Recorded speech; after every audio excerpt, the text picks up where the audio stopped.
Hello guys, welcome to my channel. তো আজকে আমি তোমাদের সঙ্গে শেয়ার করব কি করে আমরা স্প্রে পেইন্টিং করব। তো প্রথমে এটার উপর আমি এঁকে নিয়েছিলাম, তারপর এইগুলিকে এইভাবে কেটে নিয়েছি। কেটে দুই ভাগ করে নিয়েছিলাম। তো এটাকে উল্টিয়ে এইভাবে করে দিয়েছি।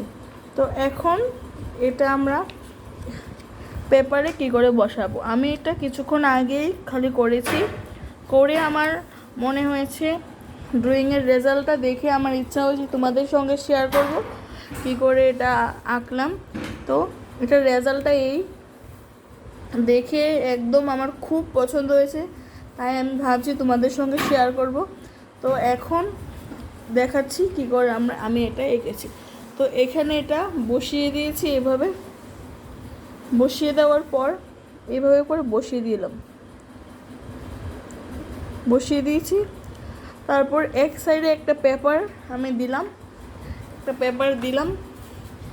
দিয়ে এমনভাবে এক সাইডে একটা পেপার দিলাম, দিয়ে আটা চাটনি এবং ব্রাশ দিয়ে ঘষে ঘষে আমি এই স্প্রে পেইন্টিংটা বসিয়েছি। কী করে বসিয়েছি এটাও তোমাদের সঙ্গে শেয়ার করব। খালি রঙটা ইউজ করব না, এখন এই সাইডেও আমি এভাবেই ইউজ করলাম। করার পর রেজাল্টটা এটা বেরিয়েছে। তো কি করে আমি আটা চাটনি দিয়ে এটা ইউজ করলাম সেটা পার্ট 2-তে দেখাবো। খালি রঙটা ইউজ করব না এখন। তো পার্ট 2-তে আমি এটা দেখাবো, শেয়ার করব তোমাদের সঙ্গে। তো পার্ট 1 এটাই ছিল। তো রেজাল্টটা তোমাদের কেমন লাগলো কমেন্টে জানাবে। বাই।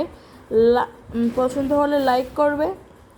তো আজকের পার্ট 1 এতটুকুই। পার্ট 2-তে দেখাবো কী করে এটা ইউজ করলাম।